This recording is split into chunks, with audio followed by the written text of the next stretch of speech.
You understand? But the men, 2 years will carry ball and go outside to start playing. You understand? So the girl starts from any life to learn how to live, how to take care. It's nature.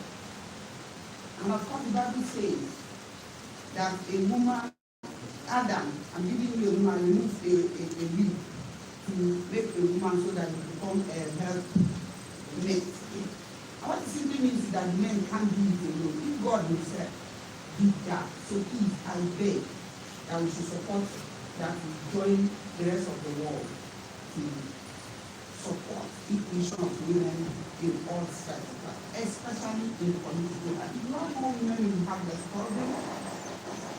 If you have more women, you have less corruption. I say it in all sorts of, because our wants and our needs are very limited. No woman will marry for husbands. Okay? And if a man has more than one wife, you must care for them, because even God himself says you must care for everybody and love everybody the same. The way you love number one is the way you love number two. But a woman, you just know one husband. All the four wives know only one husband. You understand? So they work for one man. So in that way, if you give the woman an opportunity, the woman will just care for one and then children. And you know that women are more communal beings. Every woman will want to go home. But a man can fall in love and then pick race. I've been alive. These ones are all for you. Just it is easy to be on my side. You understand? So the bill is sponsored by me, the Speaker of House of Representatives, because our Speaker is a he for she person. And of course, we selected out few days, just like last week, to discuss on gender issues. And I can tell you, this is the first time a Speaker of House of Representatives, I've been here for 10 years, this is my fourth time, will say all the female legislators should be members of Constitutional Unity. It has never happened. And this didn't happen in 6th Assembly, it didn't happen in 7th Assembly, it didn't happen in 8th Assembly. But the Speaker graciously included all the women, irrespective of which zone you come from. And you know that Constitutional Unity, they share it according to geopolitical zone. After states, we share according to zones of special allocation. But he didn't care. So if one zone is bringing these 12 women in parliament, that all of them should get. Even when he met strict resistance from some people, he said no, all the women. So he was sponsoring this bill. Honestly, I'm so humbled when he said, it's not just supporting this bill, but I am a co-sponsor of sponsoring. And let me tell you, this is the first time I've been in the House for 13 years, that my male colleagues from the North wholeheartedly signed this bill. The day I took ground, I got 70-something signatures just from the North. So that means that 9th Assembly is exceptional. We will have bills over the 6th Assembly, 7th Assembly. Even by the time you start the production, you will be shorting. You people that have been here for a while are witnesses to these things happening around the year. And so all the female members are co-sponsors. All the women are sponsoring this deal. And I can say majority of the men I support. The chief whip is from Brunei. It's a Muslim. He's signed to the The minority leader signed to this bill. The deputy minority leader signed to this bill. Honorable Makaji, chairman of power, signed to this bill. Former deputy minority leader of Southeast, from Southeast, Titonium, signed to this bill. So I can say, have accepted to let this bill work. But now, from you people that will help package the outside wall, outside this parliament, I'm seeking for your support to help us make sure that this will get positive response from the public. And before 1999, you are all aware that the House of Representatives was about 400 something there, and 5 senators per state. So when people argue about increasing the number or whatever, we will told what because before now we experienced it before. So it's not something that's very unusual. So the bill is comprised of 6 major clauses that seeks to alter Section 48, Section 49, Section 71, Section 77, Section 91, and Section 117 as set out below. Number 1, alteration of Section 48. Section 48 of the Principal Act is altered by substituting the existing Section 48 with a new Section 48. 48 composition of the Senate. The Senate shall consist of 3 senators from each state and 1 from the Federal Capital Territory. B. An additional senator for each state and for the Federal Capital Territory, who shall be a woman. That's the amendment. Then number 2, notwithstanding the provision of subsection 1 of the section, nothing shall prevent a woman from contesting for any of the senatorial seats effective in subsection 1A. 3, the provision of subsection 1B current life of the National Assembly and shall be reviewed after 16 years. So people are proposing 20 to 13 years, but for this bill we are saying 16 years from its commencement, notwithstanding any other provision of this Constitution. Then number 2, alteration of Section 49. Section 49 of the Principal Act is altered by substituting the existing Section 49 with a new Section 49. Section 49, composition of the House of Representatives. Number 48 talks about the Senate. 1. Subject to the provision of this Constitution, the House of Representatives shall consist of 360 members representing constituencies of nearly equal population as far as possible, provided that no constituency shall fall within more than 1 state. And B, 2 additional members of each state and for the Federal Capital Territory who shall be willing. 2, notwithstanding the provision of subsection 1 of this section, nothing shall prevent a woman from contesting for any of the seats in the constituencies referred to in subsection 1A, which is the 360. 3. The provision of subsection 1B shall commence after the current life of the National Assembly and shall be reviewed after 16 years from its commencement, notwithstanding any other provision of this Constitution. 3. Alteration of Section 71.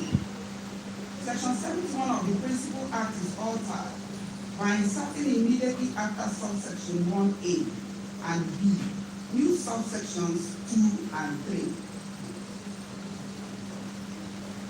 Section 71. Senatorial districts and federal constituencies. 1. Subject to the provision of Section 72 of this Constitution, the Independent National Electoral Commission shall A. Divide each state of the Federation into 3 senatorial districts for purpose of election of the Senate. B. Subject to the provisions of Section 49 of this Constitution, divide the Federation into 360 federal constituencies for purpose of elections to the House of Representatives. 2. For the purpose of Section 48 of this Constitution, a state shall constitute an additional senatorial seat to be occupied by a woman. 3. For the purpose of Section 49 of this Constitution, the Independent National Electoral Commission shall divide each state of the Federation into 2 federal constituencies to be occupied by women. Number 4. Alteration of Section 77. Section 77 of the Principal Act is altered in subsection 1 by substituting the words every senatorial district or federal constituency in lines 1 and 2 with the words every senatorial district, federal constituency, and the additional seats. Section 77 directs election and franchise. 1. Subject to the provision of this Constitution, every senatorial district, federal constituency, and the additional seats established in accordance with the provisions of this part of the chapter shall return 1 member who shall be directly elected to the Senate or the House of Representatives in each manner as may be prescribed by an act of the National Assembly. 5. Alteration of Section 91. Section 91 of the Principal Act is altered by substituting the existing Section 91 with a new Section 91. Section 91, composition of the House of Assembly. 1. Subject to the provision of this Constitution, a House of Assembly of a state shall consist of A.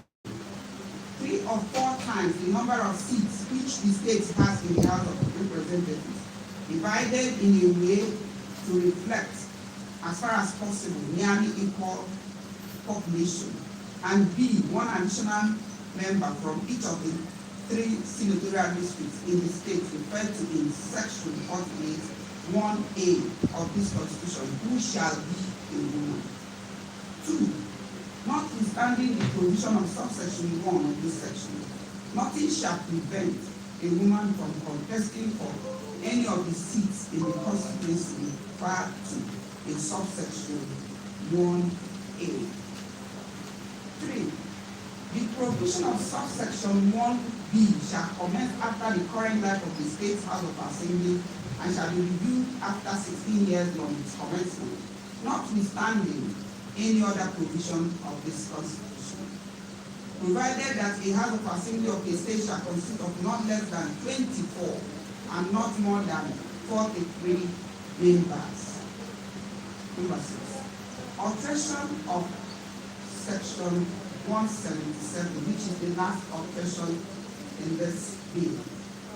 Section 177 and 17 of the Principal Act is altered in, please let me take that again. Number 6, alteration of Section 117. Section 117 of the Principal Act is altered in subsection 1 by inserting immediately after the word every state constituency in line 1 the words and the additional seats. Section 117 direct election and franchise. 1. Subject to the provision of the Constitution, every state constituency and the additional seats established in accordance with the provisions of this part of this chapter shall return 1 member who shall be directly elected to a House of Assembly in such manner as may be prescribed by an act of the National Assembly. My respected gentlemen of the press, women has only 4.4% representation in the 9th National Assembly. You may wish to know that Nigeria has been identified as the worst performer in women representation in parliament in the West African region and one of the lowest in the whole Africa.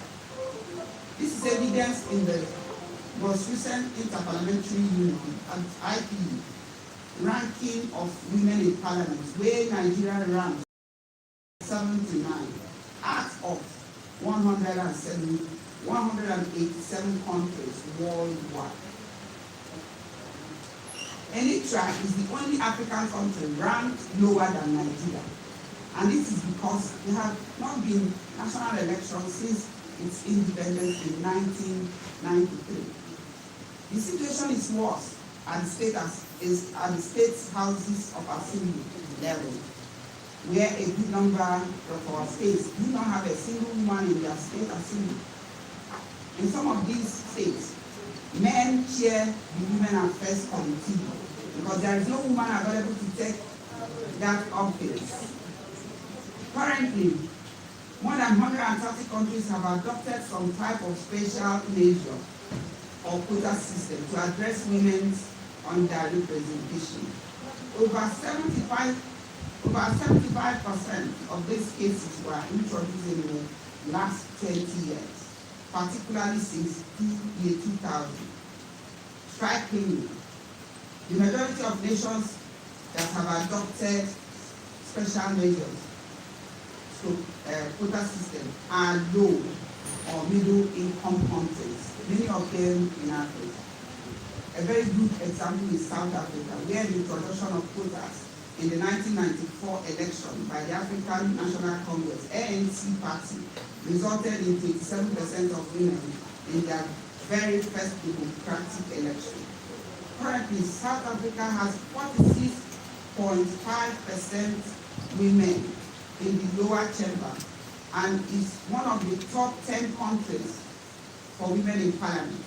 Rwanda is the world leader in women's political participation with 49% of women in their lower chamber. This followed from deliberate constitutional efforts taken to include women in government to foster the rebuilding of the country post-genocide in 2003. That's 2003. Even conservative countries are beginning to realize the usefulness of political inclusion of women. For instance, women in countries such as Egypt, Iraq, Jordan, Mauritania, Morocco, the state of Palestine, and Tunisia have successfully lobbied for the introduction of various measures, such as electoral quotas, to increase and strengthen women's political representation. Between 2010 and 2017, the majority of countries in the Arab region have seen an increase in the representation of women in their parliament. In 2013, it may also interest you to know that for the first time, 30 women were appointed to Saudi Arabia's Shura Council, that's advisory body, representing 20% of seats as of 2021. In Algeria, the proportion of female members of parliament tripled from 8% to 32%. In line with a quota introduced in 2012, in Afghanistan, women now make up about 27% of the upper and lower houses of parliament, and they are active in drafting the country's new constitution. This was facilitated by a male president who signed and supported declarations of women's rights, and in 2005 appointed the first female governor. Our West African neighbor, Senegal, adopted a party law in their constitution in 2012. This was facilitated by the then president Abdoulaye Wade and resulted to an almost 50-50 balance between men and women in the Senegalese parliament. Nigerian women are not even asking for 50-50, but 35%, which is what is indicated in our national gender policy and several international treaties that we are signatory to. The number is identified as a critical mass or number of women required to achieve impactful results. Respected gentlemen of the press, I would like to emphasize that women's inclusion in politics is not just women's rights or women's issue, but also an issue of reflecting our history and traditions in our governance process. And I truly believe that this bill has potential for improving women's political representation. Therefore, I urge all Nigerians, all well-meaning citizens of this country, and of course, committed panelists to support that this legislation comes to pass in our own time. I so submit, and God bless you. Questions? We finished. I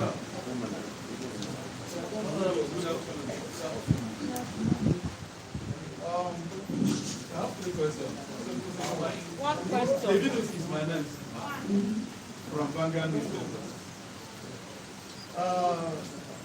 It wasn't clear the number of sponsors. I had you mention speaker, They are going to get to this before we leave here. I know that the speaker